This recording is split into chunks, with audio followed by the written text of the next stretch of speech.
বন্ধুরা, আজকে ডিমওয়ালা মাছ এনে আমার লস হলো না লাভ হলো আসুন দেখে নেওয়া যাক। আজ ভোরবেলা উঠে সকাল সকাল চলে গেলাম গস্ত করতে।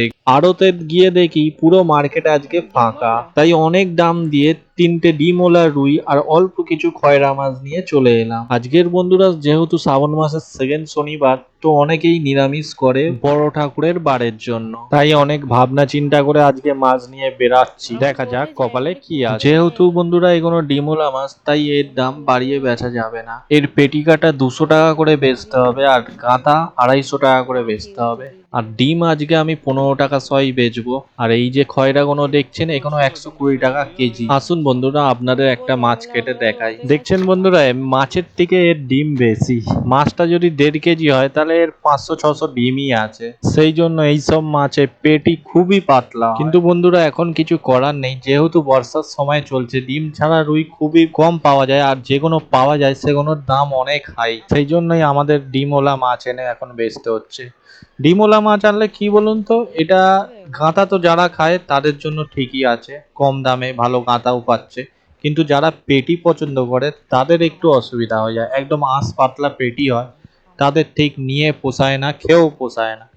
হয়তো কম দাম ডিম ছাড়া মাছের থেকে, কিন্তু যেহেতু যারা ভালো পেটি খায় তারাই জানবে। এমনি তো পেটি কাতলা মাছের হলেই সব থেকে ভালো হয়, কিন্তু রুই মাছেরও ডিম ছাড়া ভালো মাছ হলে ভালো ভালো পেটি বেরায়। আর সেই কোনো দামও এখন বেশি থাকে, যেহেতু ডিম ছাড়া মাছ 300 টাকা করে কেটে বিক্রি করা হয়, আর এইগুলো 200 টাকা। মানে দামে বুঝতে পারছেন আপনি যে কতটা আকাশ পাতাল তফাৎ। 100 টাকা কেজিতে কম, সেই তুলনায় আঁশ পাতলা পেটি তো পাবেন।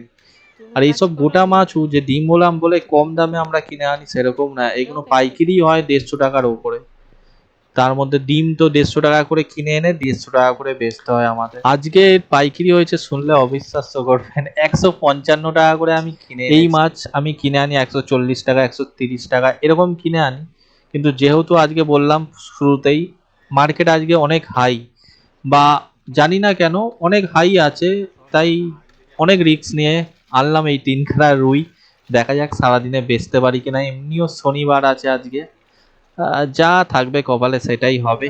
আমি দেখাচ্ছি কি হয়, ঠাকুরের আশীর্বাদে আই থিঙ্ক হয়ে যাবে, কেন মাছ আমি খুবই অল্প তুলেছি। তো বন্ধুরা আসুন গত 3 ঘন্টা ঘুরে দেখাচ্ছি আপনাদের কি হয়েছে আজকে বেচা কেনা। আমি এখন আছি বাটা গঙ্গার ধার। এই দেখুন খয়রা মাছ সব বিক্রি হয়ে গেছে, আর মাছের পেটি গাতা সব বিক্রি হয়ে গেছে, শুধু দুটো মাথা পড়ে আছে আর একটুখানি ডিম পড়ে আছে। আমি এইখানেই দাঁড়িয়ে ওয়েট করছি যে একটা কাস্টমার আসুক, দুটো জিনিসই একসাথে তাকে দিয়ে দিতে যেন পারি।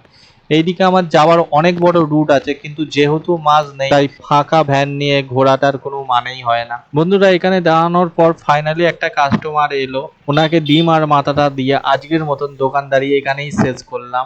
চললাম এখন ঘরের দিকে।